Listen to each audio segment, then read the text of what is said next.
All righty. Welcome. I am Heather Pierce Campbell, the legal website warrior.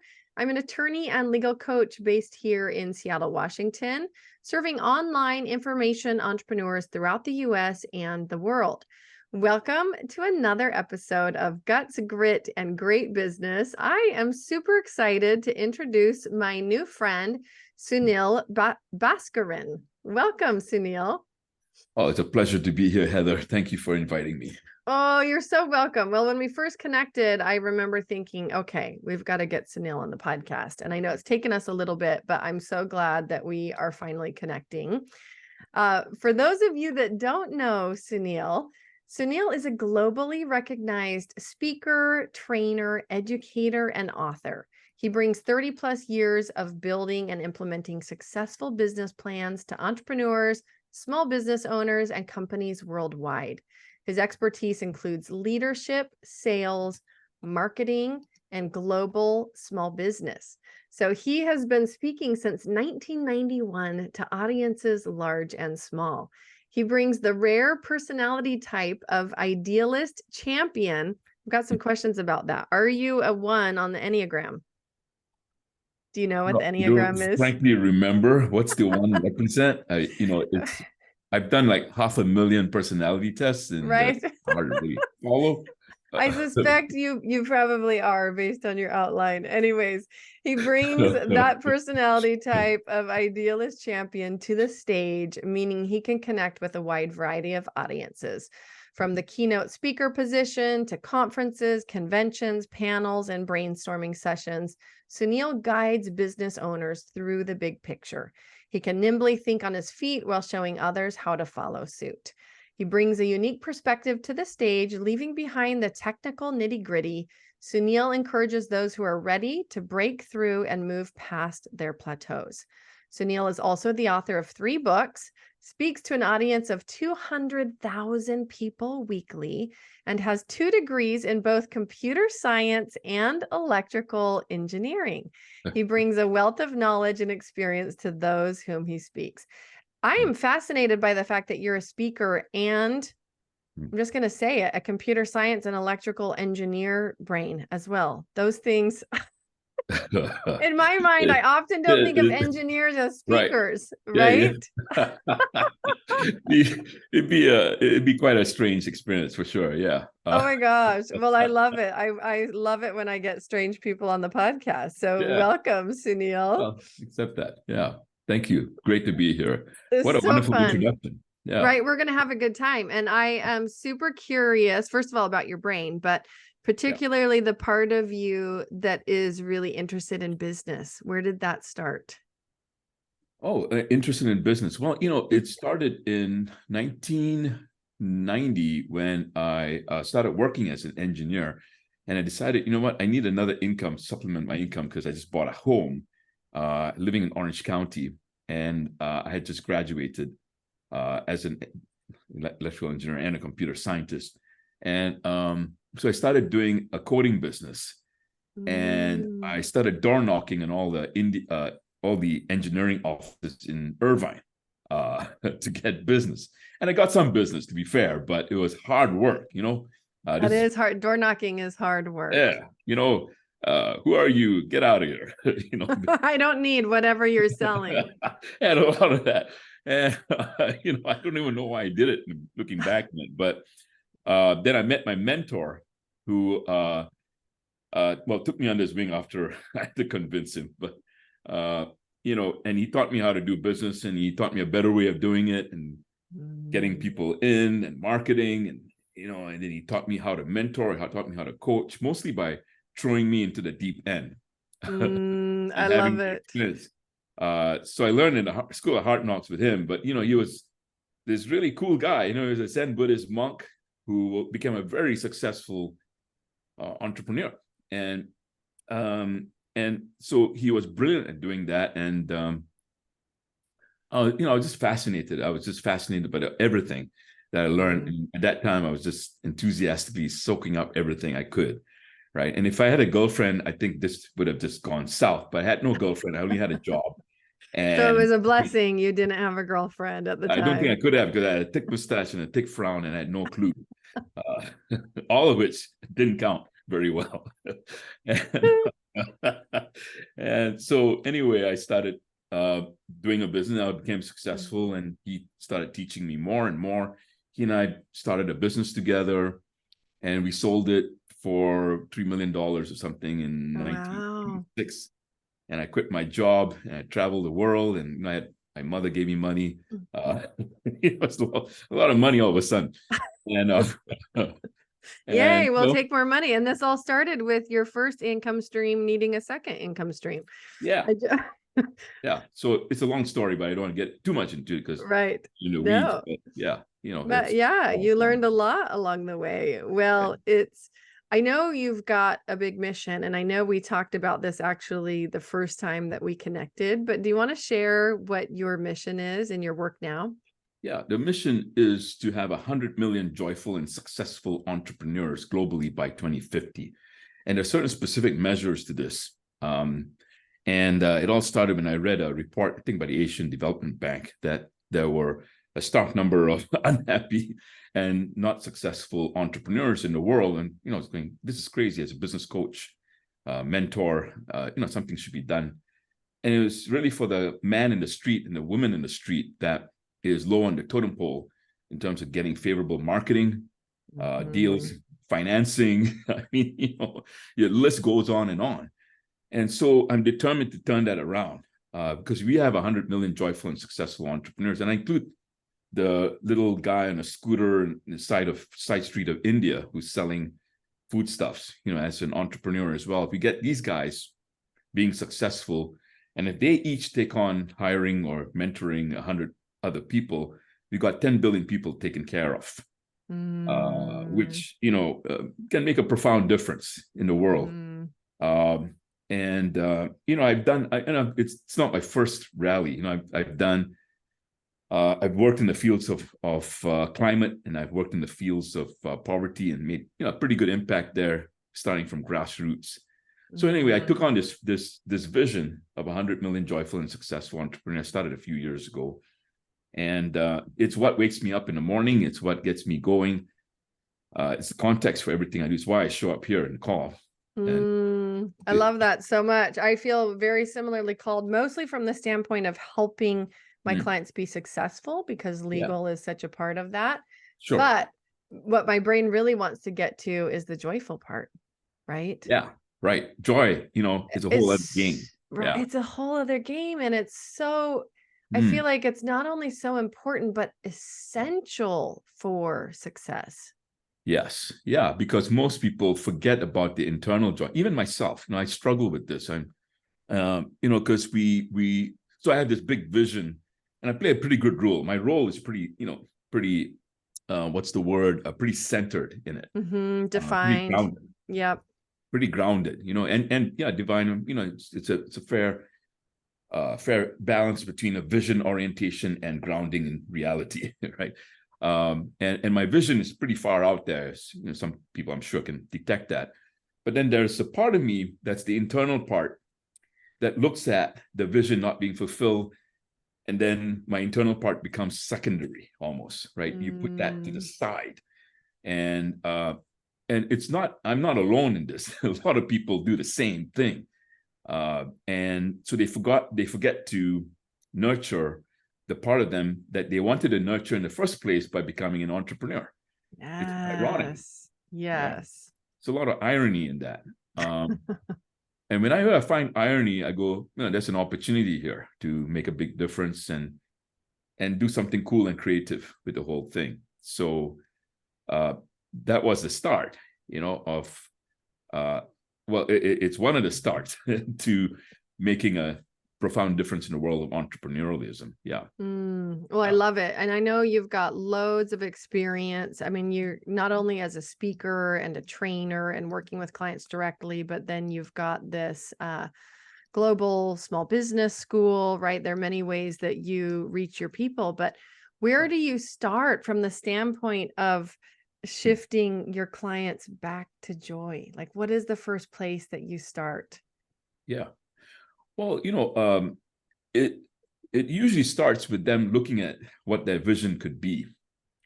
And looking at their vision usually involves looking at what they're dissatisfied with right now. Getting present and aware. The first stage in any transformation, and there are 5 stages in my model, but the first stage is awareness, becoming aware of what's so.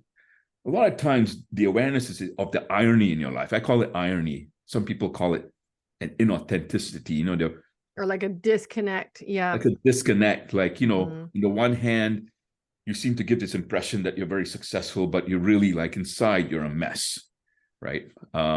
And I'm sure none of us are like that. No, and none of us can relate. I was talking with my friend who I had on the podcast right before you today. We just did another recording, and she was like, "How's your day?" And I was like, "Do you want the real answer or do you want the fake answer?" Yeah. And I told her, and that's kind of interesting, isn't it, by itself, right? Yeah. Totally. But I get it so much because, and I actually felt like posting about it because I thought, you know what? I'm not alone in this. Like, I woke up this morning, I've had 3 nights of no sleep because I've got a sick little girl. And so each night I've had like 3 hours of sleep the last 3 nights. And I think entrepreneurs can do this to themselves in other ways. But then this morning I wake up and my kids are like, "Mom, we want pancakes for breakfast." It's a Friday and happen to have 2 kids home from school because, it's a holiday or in-service day or something. I think the holiday is technically tomorrow. And so I'm like, okay, I've got work to do today. I have 2 kids home. One of them is sick. I'm like, okay, we're making pancakes. It's a pancake morning. So I get it. I get the pancakes made and I'm almost pouring them into the pan. And I look at the mouth of the milk, which is new, by the way. This is not an old milk. And it's got black mold on the inside. So clearly, like, at some point that milk was broken in shipment or at the store or whatever. Yeah. And I look at the clock and I'm like, I've got limited time before my first call. I'm like, kids, get in the car. We're going to, I tried, but I'm done trying. We're going to go to Starbucks and we're going to get you some breakfast. And so we jump in the car, go to Starbucks. There's a line because one of the other Starbucks recently has closed for a remodel, line out to the street and like on the street. And I was like, okay, just kidding. We're not even doing this. And I turned back around and I'm on my way home and I'm like, kids, you guys are fending for yourself this morning. Like, I have to get home and get on a call now. You're going to have to do your best to make what you can make. And we walk in the house, it smells like somebody's trying to burn the house down. I had left the cast iron pan on this stuff. Anyways, I was like, what the heck is going on today? Like, I can't do one thing right. I can't even get my kids breakfast. I've got to, my dog wanted out of the house. She thought she was about to die because the smell was so bad. And I have to open all the windows, get the doggy taken care of. And then I have time to not even have my coffee, get on a call. And that's how my day started. And I thought, I'm doing something wrong. And how often though does this parallel? Because I just thought, this is the path of entrepreneurship. Some days are just like this.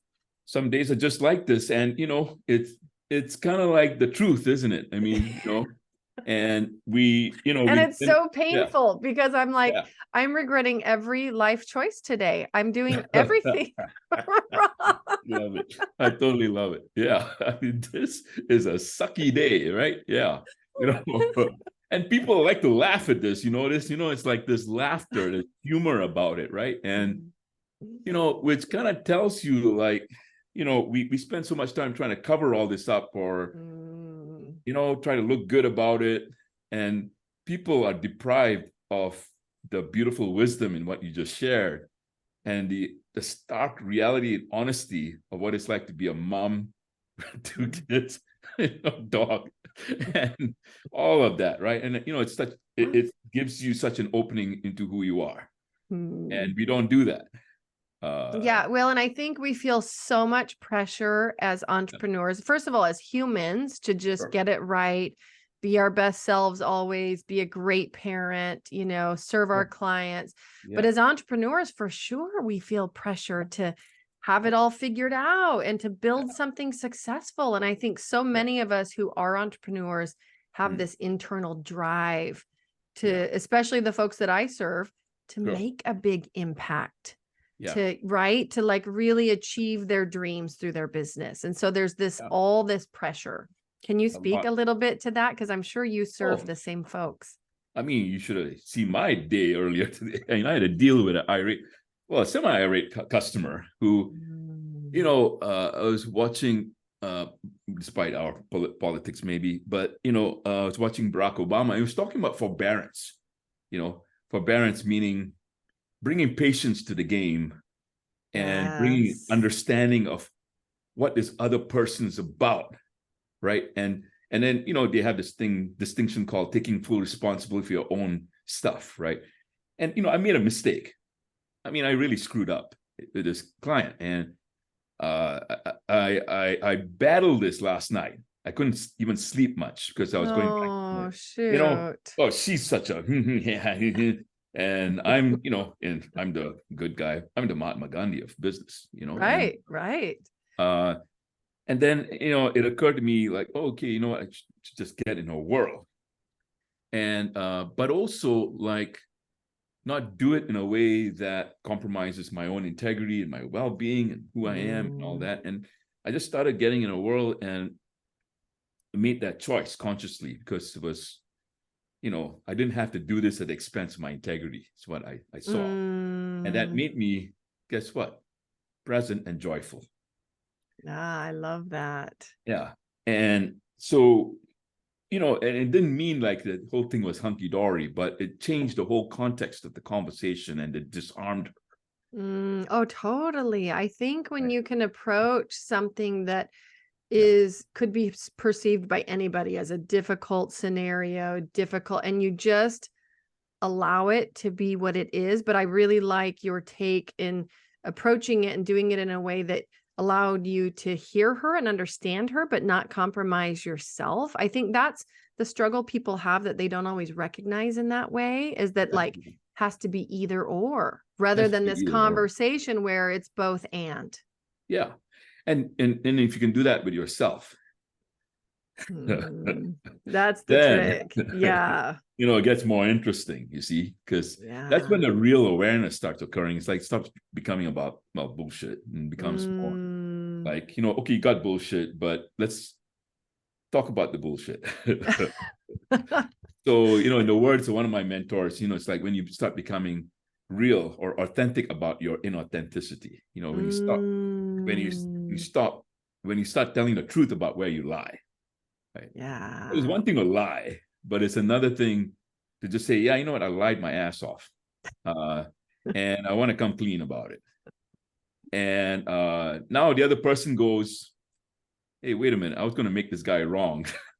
Oh, totally. Oh my But gosh. there's nothing to make wrong. Oh my heavens. Yes. It's such a good example of, first of all, how disarming that is. I have a son who, we, like any parent, we have our challenges, and I just love the heck out of this little guy. And he's in a phase in which a lot of kids go through where they tell lies and it's usually because they think it's the fastest path to getting an outcome that they want. Not because they're trying to be a bad kid, right? It's very, very common. No. Yeah. But he's learned telling lies doesn't help it get any better. Like he's in this process of learning. And so I laughed because I came out this morning. I slept in because I've had 3 nights of no sleep. And he's sitting on the couch in his coat. And I'm so confused about like why he's watching cartoons in his coat. I said, hey, sweetie, why are you sitting in your coat? And he looked at me and he goes, it's because my pockets are full of candy. I laughed so hard, and I was like, thank you so much for telling the truth. Halloween was just a few days ago, right? And so for any parents that have any of the leftover Halloween candy, he just totally fessed up. And I had to laugh because, first of all, I'd slept in. They didn't have breakfast. Of course, his pockets were full of candy. But I just loved that he could tell me the truth and recognize that was the best thing to do in the moment. Yeah. Did he get in trouble? I was like, no, like, thank you for telling me, let's maybe not eat very much candy the rest of the day, because I want us to, my other kiddo is sick and I want us to be healthy and fight that cold off. But it was so much easier. It was so much easier. Yeah. Well, that's the beauty of awareness. You bring such a wonderful space of allowing your child to say it's okay to tell the truth. And imagine like you're training someone to do that from young, and the lack of stress they'll probably experience later on. Well, but the thing is, you just highlighted the importance of like how much it takes to even practice this as an adult. Yeah, it gets tougher because you forget what it was like as a kid when you just told the truth, or like that, right? I mean, one of my mentors used to tell me, his kid, he came back home one day and his kid was throwing stones at his beautiful Porsche car. And so he said, Phoenix, why are you doing that? And he just told an answer. And my mentor said, I didn't want to make him wrong. He said, he told the truth.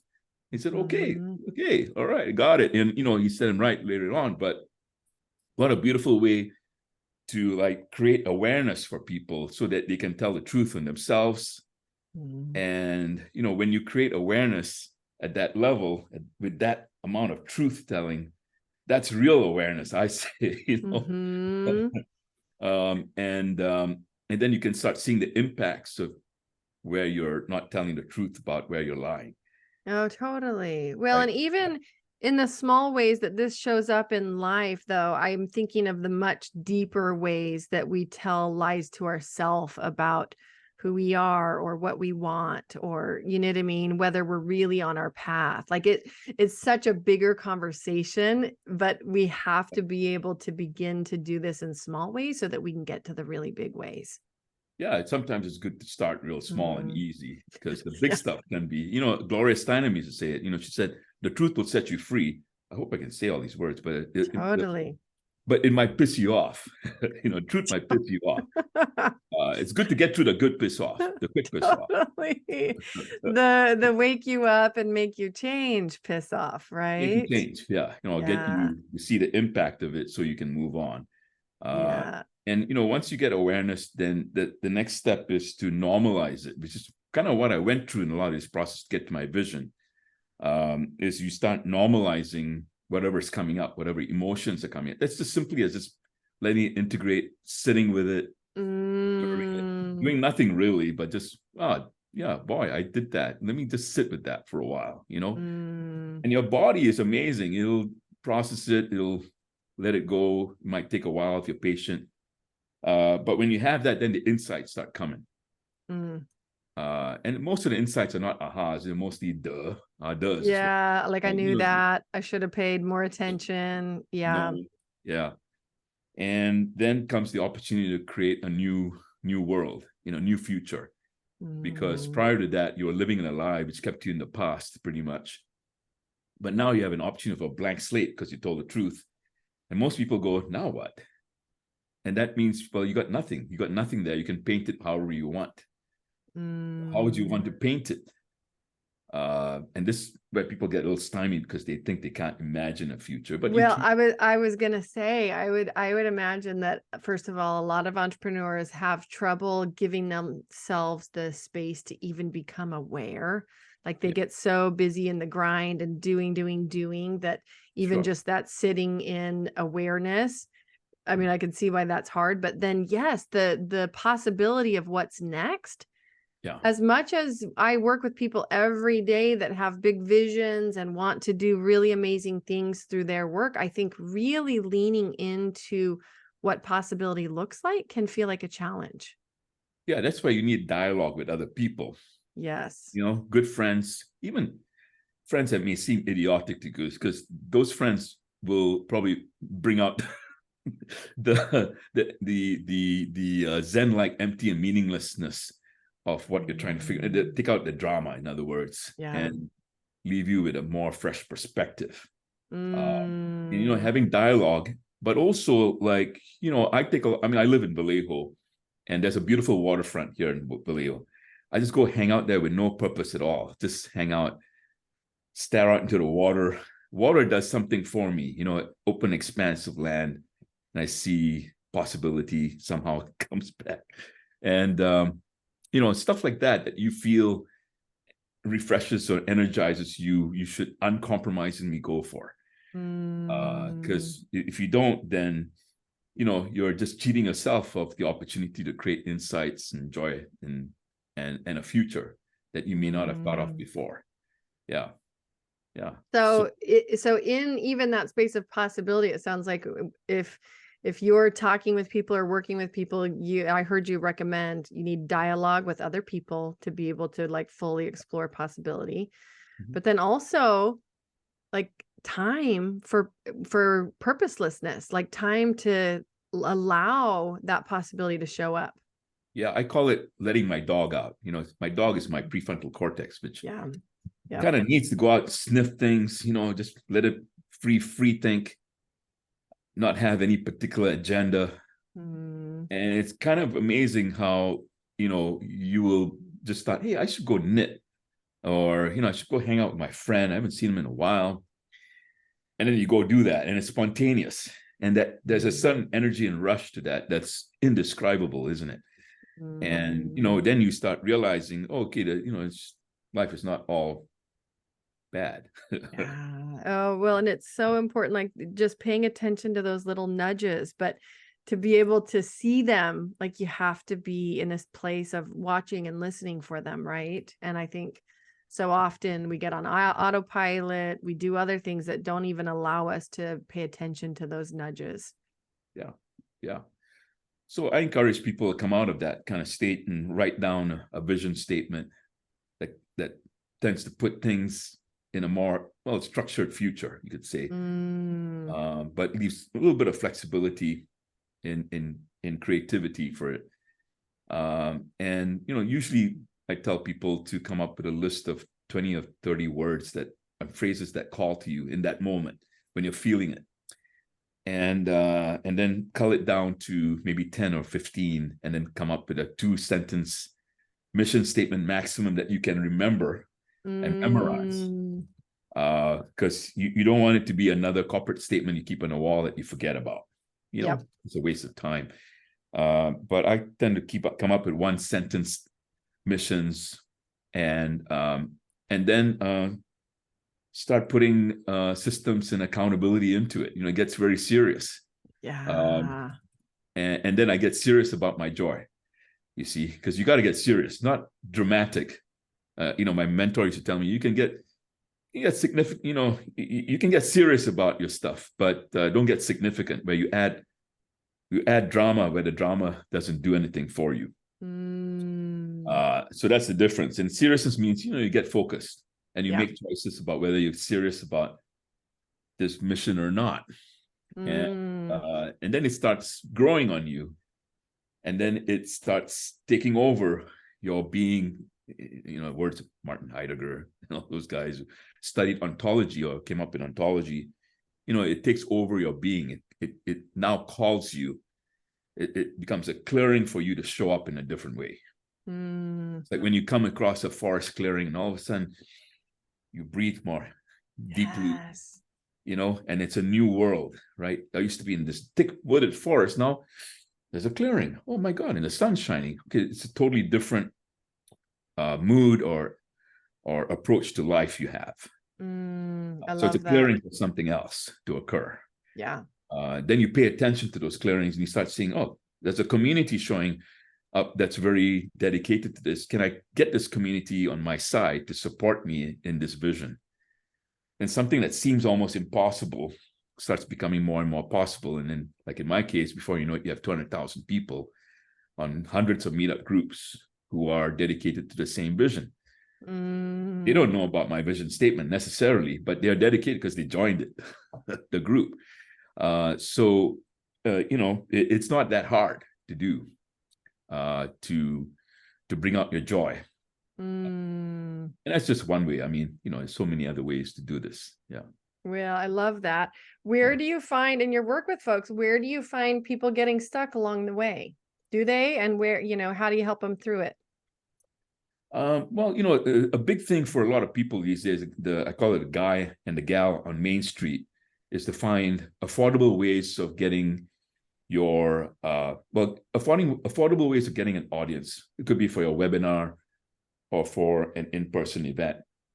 And so that's one of the things I've discovered in become rather pained by, because it's become such an egregious problem for people. And so there are people who come to me and say, yeah, I want to build an audience. I want it I want to be able to at least have to practice presenting my pitch as a business person or my vision. So, I've helped crack that problem by using a very affordable way of putting a webinar audience in front of people, or an event audience in front of people, using a combination of meetup.com, Alignable, LinkedIn, and Google Backbone. Oh, wow. So my parents' investment into my education as a double degree electrical engineering is finally paid off. Good job, mom and dad. I love it. I love it. So, Yeah. So you built your own audience and then saw that as so essential for other people's businesses to be able to take off and thrive. And it sounds like you've created a way to leverage your skills in audience building for other businesses. Yeah, that's true. And it's a joy for me to watch people be disarmed and say, it only costs this much. And all I have to do is show up at a webinar, and my admin and the platforms do all the work. Yeah, it can be done. And that puts the onus on you to test your audience and refine your pitch and refine your strategy, which is really the job of the entrepreneur. The job of the entrepreneur is not to go out and do all this admin kind of work, it's right. Do all this extra stuff that bogs people down and keeps them from their joy, right? That's right. Yeah. So, the joy is really should be in the presentation to these people and engaging the audience. So it focuses the entrepreneur on what's really joyful, presentation, and becoming good at it. I love this so much. I wish maybe I'll need to introduce you. My friend who I just had on before you, her name is Erin Lohman-Jack, and she is a speaker trainer. She teaches people how to bring their message to the world. But we were talking about the importance of this for any business, any entrepreneur, any small business owner, because you're always marketing, connecting, like building your business in some way. And it all relies on getting your message right. And it's so much about, are you expressing your joy for your work and your mission in the right way, that it connects with the right people? Yeah. I mean, most entrepreneurs are real artists. I mean, there's some science involved too, but the more they get involved in the art, the more joyful they tend to get. The art's usually the art in which they deliver, or they interact and engage with their customer. And obviously there are other parts that could be artistic as well, how they deliver, how they do their systems and all that, but it should be focused on the art and the joy in that art, and then leave the science to other things that can take over, like an admin or a system or a platform. I love that comparison to art and science. I have not heard that before in relation to business, but it's so true. And especially, I think probably a lot of the folks that you serve, for sure, a lot of the folks that I serve who are expert-based businesses, right? They're service professionals, they're experts, they have often businesses built around personal brands, or in part built around personal brands. And that artistry that you speak of is that individuality, that special sauce that only they do in relation to their work or their clients. Yes. Yeah. You said it really well. I was almost mesmerized as I was listening. I love it because it's the same reason why in the space of the types of businesses that I support, you hear so many experts like, just follow this formula, just do it this way. And it's like, no, there's a reason that doesn't work in regards to the entire way that you build a business. There's so much individuality in there. Totally. Yes, certain systems are the science, but you're talking about like getting admins involved and doing certain processes, and like very clearly you have to have business essentials covered, right? The science of it. But the way that you do what you do, the way that you infuse your work or your deliverables with your personality and with really what makes you feel alive about your work, that's the art. That's the art. Yeah. Yeah. Yeah. Yeah, Yeah. that's such a fun analogy. Thank you for that. I'm going to be Totally. thinking about Yeah. that for a while. Yeah. Yeah, but I mean, your art is also brilliant. I mean, the way that you do this interview, for example. I mean, I'm just like, oh, this is a master at work. You know, Oh, thank listening, you. and I can tell your art. You're very like. I mean, I've had I had a lot of interviews, but your style is extremely good to just draw out the best in people. So Oh, I love that. Well, I love people, right? My yeah, whole goal around launching the podcast is like, you know what? I need to just put a structure around something that I'm already doing that yeah, I love so much, which is to connect also with other brilliant humans that are supporting others in really interesting ways. Because I'm a 1 on the Enneagram. I want everybody to do better and be better and have the best possible life, oh right? yeah, yeah, yeah, And then use yeah, these conversations to serve people that I'm already serving or that I could be serving or that I'm in communication with, and then help yeah. these wonderful humans spread their own message right through this platform. So no, I love this. It's a great joy for me to spend time on my podcast. Yeah, totally get that. Yeah. Yeah. Well, so I'd love to know, because I'm sure folks are thinking, "Oh my gosh, I need more joy. I've been disconnected. I've been on autopilot." I think Hmm. even people who've done certain things really well at times, like Yeah. life has a way at certain times, like today, Friday, like the morning I just described of taking over. Yeah. Kicking us off our path a little bit, where we've got to continue to get reconnected to Yeah. that joy, right? Yeah. And so some folks that are thinking like, I need to follow up with Sunil, I need to learn more about what he's doing. Will Hmm. you share with us what are the ways right now that you are delivering your services, delivering your work in the world? Like, what do we need to know about you as far as, who you serve, how you help them, ways that people who are listening might Right. connect with what you're doing?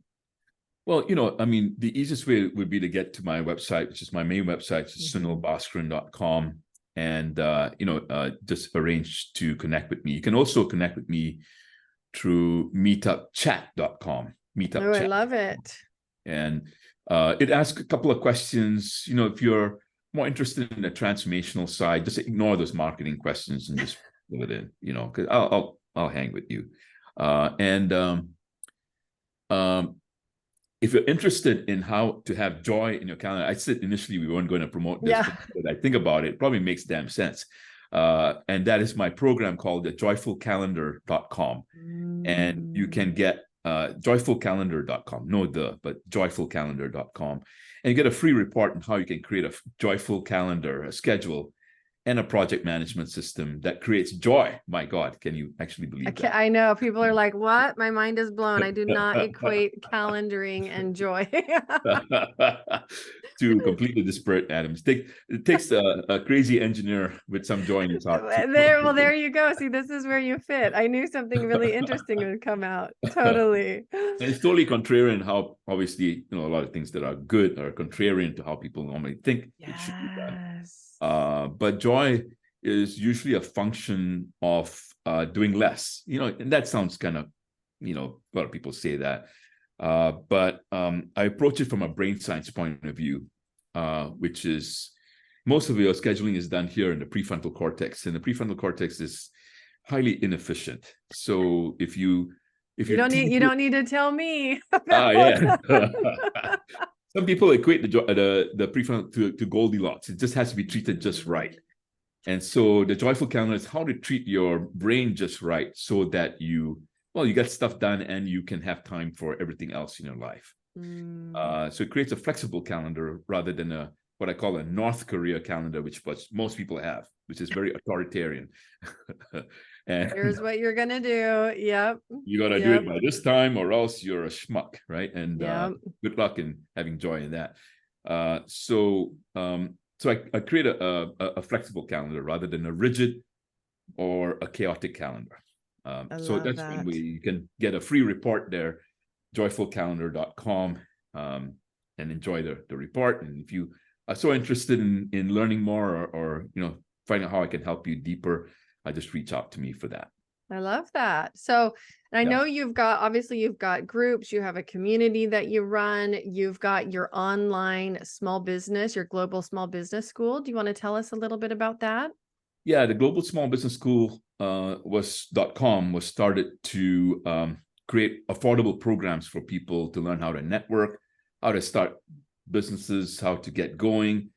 The Joyful Calendar program is on there as well. And there's another program called, actually, it's a free handout called the Meetup moneymakingsecrets.com. And it takes you directly to that class. And it's a free class or a free handout that teaches you how to build communities that can help you actually Mm. increase your joy and increase your profits at the same time. There's nothing like having more social in your life, which leads to business. And if you can conquer social, then you can conquer business.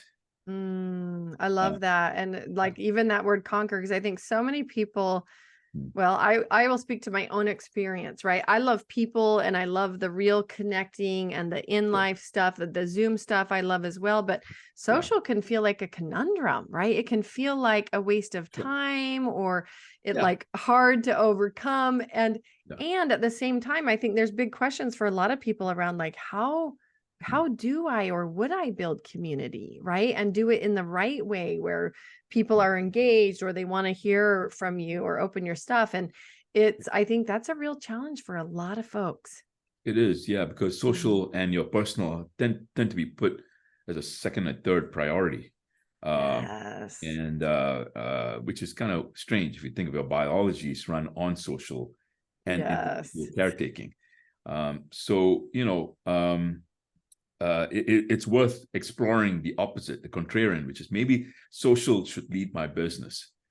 I And love that. Maybe social should lead my business. I'm going to let everybody think about that for a minute. It's a pivot, right? It's a change for a lot of people who are, primarily in their business and then later are thinking about, and even in marketing strategies, right? I think a lot of people have other marketing strategies and still last on the list can be social for a lot of them. right, yeah, yeah. I found when I turned it around and started focusing more on my love for human beings, just like you do, Mhm. clearly, life business started taking a different way of. I mean, a lot of things didn't change. Things don't normally change, but they transform because Yes. you just have a different view looking at it, right? So one thing that looks like a disaster now looks like an opportunity. So the opportunity was to meet as many people, despite it being against my introverted kind of way of being. To Mhm. go out there and actually meet people and engage, and then I found I actually loved it. Uh, Ah, so and then actually made a lot of the business decisions I had pending in my brain a lot easier to make. love It's quite that. amazing how your social life can affect your brain in a positive way. All right. And how fun to be surprised in that way as well. Like, how often do we get to learn something about ourselves that feels like a surprise? Yeah, it's very, very rare, isn't it? Unless you Yeah. create the The environment for it. opportunity for that. Yeah, Yes. yeah, Well, and this yeah, speaks to the fact that so many of us stay in our comfort zone way too often, right? The only way that we get to learn these new things about ourselves is to do things differently. yeah. And I feel for people like that because the comfort zone is very comfortable, ain't it? It's like It's nice so little cozy, water. all the It's so pillows and cozy. blankies and Oh, yes, I yeah, know, I you know, know. yeah. But it is long-term suffering. Oh my gosh, I know. Well, it's so funny because for Yeah. years, like what I'm thinking of right in this minute is Mm. I laugh that like in my house, I'm not a shopper, but I Yeah. have a major like pillow and blankie problem. Like if there's a soft blanket or a cute pillow, like I'm gonna buy it because Yeah. I care that people are comfortable in my house. And I don't know where Yeah. this Yeah. Yeah. stems from, maybe Wow. childhood, who Yeah. Yeah. knows, but like Right. for years I didn't even need furniture, right? I was mom to a little boy and I never sat down. I remember literally thinking like I don't need a sofa. I don't need furniture to sit on Yeah. because we never sit. Yeah. And then now that my family's grown up a little bit, you know, my son's 11, I've got a little one who's 6, and my number 2 is a cuddler. She will cuddle you all day long, right? So Oh, a few years ago, I invested in a big, nice L-shaped sofa, and I've laughed. I've been surprised at how much enjoyment I've wow. gotten out of a sofa. But do you know what it is? It's Mm. because it fits all of us. Yeah. And Yeah. we're cozy. We have pillows. We have little My blankies. We can God. Yeah. cuddle Yeah. together, right? So I'm thinking like, oh my gosh, here, my safe space is that big couch with my kids and my hubby and the pillows and the Yeah. blanket. Yeah. Like when Yeah. you say Yeah. comfort zone, that's what comes to mind for me, right? And then you're like, Totally. but Yeah. it's the slow death road. Wow. L-shaped sofa. I love it. I got a whole. Totally. But Yeah. I mean, when you take that analogy out into your life, like obviously the questions I have is like, where am I remaining Mm. too comfortable? Where am I staying on that big cozy couch instead of going out and doing something that I should be doing differently? Or just inquiring into it, Yeah. while taking care of yourself. So, it's transformation can be very confronting. Yes. But how can you make your environment more conducive to having it be natural? So it's a natural occurrence. I mean, Mm. like I know people who are very social in the New York scene, for example. I mean, they have insights every single day. Talking to them is like talking to an idea machine. Because they're so used to it. It's like second nature to them. And, they can talk about almost anything because they're so Mm. social. Mm. So it's really, I think that's something that's also kind of missing for us. And we tend to love it once we get into it. Yes. My Yeah. best pals, I have a group of guy friends and we call ourselves the Fellowship of Bastards. I feel like I'm turning your show into an R-rated show, but No, no, no. We can swear on this show, and I love it. I love hearing stories But like when this. these guys get together, they always say, they're always curmudgeonly when you walk in, but you walk out, you say, yeah, we got to do this again. We're such bastards. But yeah. Oh my gosh, it's so good. Well, and I mean, it speaks to, first of all, a lot of things, but I think so much for me as a mom, as an entrepreneur, like entrepreneurship can be so isolating. It Yeah. really can lend itself to like working too hard on your own for too long. And it's such a reminder that like the payoffs of really putting the effort into creating community in small ways and big, like we just have to be doing it. We have Yeah. to be watching for ways to do that because it's so rewarding for our souls. It is. Yeah. Yeah. Totally. Yeah. Mm. Uh, Well, my yeah. I just going to share a quick story. My nephews, their dog of it's been I think he's almost 20 years old, is on his final legs, literally. oh And yes. they call me. This is how great community can be, right? I'm having a kind of a tough day earlier. They call me and they said, Ruffy's on his way out, and we'd Mm. like you to come over, spend time. And I said, of course. And it just shifted my old heart right away, right? Wow, Ruffy's gone or going, Yeah. and I really got to go, and so anyway, I wanted to share that as kind of like a envelope to our conversation a little bit on what's really important in our life. Totally. Recenters Connection. you every time. Yeah. Yeah. Yeah. Yeah. No, it's really beautiful.